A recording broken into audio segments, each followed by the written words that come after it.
All right, today's lesson is going to focus on how the war ends, the last few things that happened, and the legacy of the war, what comes from it. And of course, some of you already know, but maybe you don't. But the real legacy of this war is that one, it was could have been avoided altogether. It didn't have to be what it was. And secondly, it really lays the foundation, especially the peace treaty, for another world war.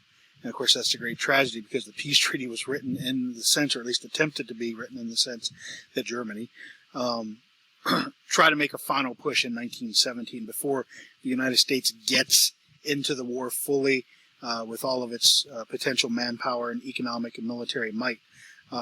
So like I said, the Russians pull out of the war. That allows the Germans to shift their focus to the Western Front. And they do, behind Erich von Ludendorff. They take this huge gamble to basically throw everything they got in what was known as the Spring Offensive. And they do push, they finally break through the trenches. Finally, the trenches are broken through and the Germans are on the march in March of 1918. And they're pushing them back. They get to about 50 miles of Paris, but at the Second Battle of the Marne, the United States and especially the tanks that the United States brought into this war made the big difference in pushing the Germans back. And that defeat was a final defeat. Interestingly, not a single battle was fought on German soil in the Western Front. When Germany surrendered in this war to end this war in November of 1918, not a single German soldier had been pushed back into German territory. But the people were unhappy. The people were exhausted. They're tired of war. It's kind of like we just threw everything we had at them, and we weren't able to do it. The United States is going to continue to bring reinforcements, and so the writing was on the wall. And so on November 9th, Wilhelm abdicates his throne, leaves the country, and on November 11th, on the 11th hour of the 11th day of the 11th month of 1918, the armistice was signed to end the war. Germany, who lost, Austria-Hungary, who lost, and the Russian Empire, who lost technically, were all in ruins. What comes of this next is the important thing, and that is the peace treaty. So Woodrow Wilson had outlined what he called his 14 points. And without getting into too much detail, basically the key elements of his 14 points would eliminate the main causes of World War I: militarism, alliances, imperialism, and nationalism. And you end up with the 14 points, certain key points of them would eliminate that, so that there would be no more big, strong militaries. There would be no longer, imperialism around the world. There would be no longer a nationalist push to prove your country's the best, because there would be a League of Nations, a group of nations working cooperatively together to solve problems, to allow democracy to flourish, so that these countries could cooperate with each other economically, militarily, and they could solve disputes. A dispute like between Austria-Hungary and Serbia could have been solved by a League of Nations instead of being the start of a world war. So Wilson wants to set up this peace treaty so that it creates a peaceful future. And he actually wins the Nobel Peace Prize for his efforts here. The problem is Britain and France felt like they deserved something. And not just deserved something. They wanted payment for this war. They wanted territory for this war. They wanted resources. And they wanted Germany to be punished. And so in order to get what he wanted, mainly a League of Nations, Wilson had to compromise on some of his principles regarding punishment and people getting stuff. Wilson was kind of like, everybody should go back to the way they were before the war, and we should set things up for a peaceful future. And of course, Britain and France were not going to let that happen. So during the peace treaty, the Treaty of Versailles, you end up with technically 5 separate peace treaties.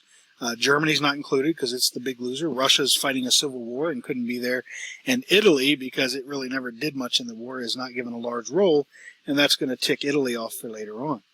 So you have, when the treaty is signed, the German people, their jaws drop, because they don't feel like, while they maybe acknowledge that they should carry some of the blame for the war, they don't see the treaty as being fair, because the treaty cost Germany a huge amount economically as well as in prestige.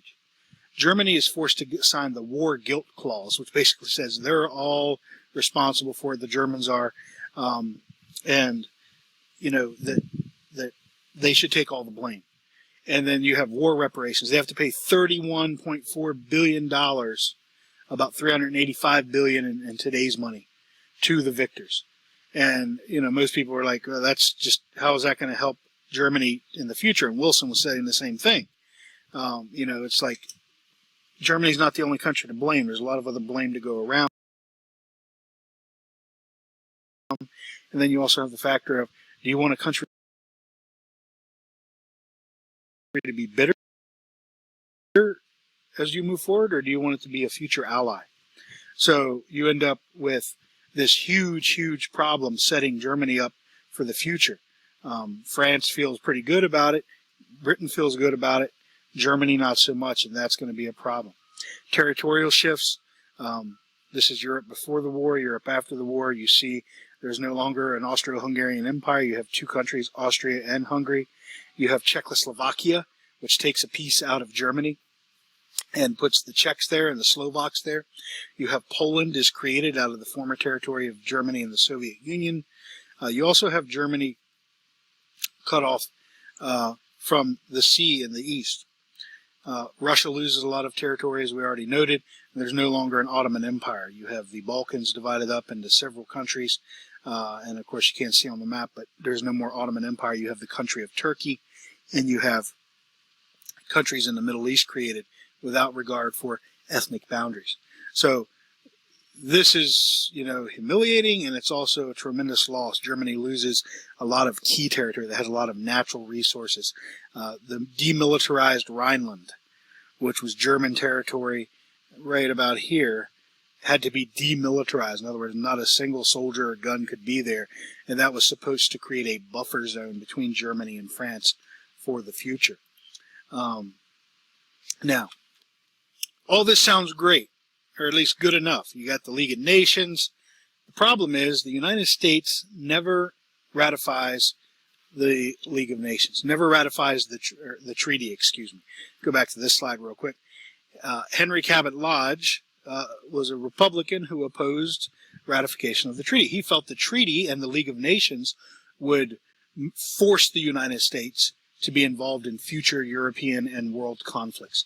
And a lot of Americans, including a lot of them in the government, didn't want that. They were like, oh, we did our job, we saved the day, now we want to go back to our isolationist ways. And so, think about this. The United States does not join the League of Nations, doesn't sign the treaty. Think about this. If I started a club here at school and I was like, who wants to be part of this club? And there are a bunch of people will say, yeah. And you show up for the first day of the club and I'm not there. Well, nothing's going to happen. Nothing's going to work. Same thing with the League of Nations. The country that proposed it, that came up with it, didn't even join it. So you see the political cartoons there regarding that. The League of Nations is going to become an impotent organization over the years that is going to be unable to do the duty it was supposed to do, mainly settle conflicts, mainly prevent people from being aggressive toward other nations. You can see the political cartoon here, the international strife in the form of a snake, and then you have an innocent little rabbit here with no power whatsoever, sitting there getting ready to be devoured. And of course, we'll see later on, and some of you already know this, that the snake is basically Hitler, and the rabbit is the League of Nations, of course. So we'll see what happens in the in-between war years coming up next. Wilson tried to save it. Give the man credit, he did, to some degree. When Congress refused to ratify it, he took his message to the American people. He went on a huge nationwide train stop tour. He was given several speeches a day in several cities and towns, trying to get people to support the idea of the League of Nations and to force their congressmen to ratify the treaty. And he appears to be doing well. He's drumming up support. And then one day out in Wyoming, he suffers a stroke. A bad one, too.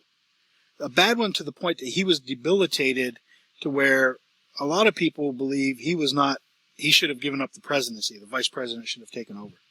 He was so bad to the point that a lot of people who normally saw him most of the day were not even allowed around him. That's because his young wife kept them away.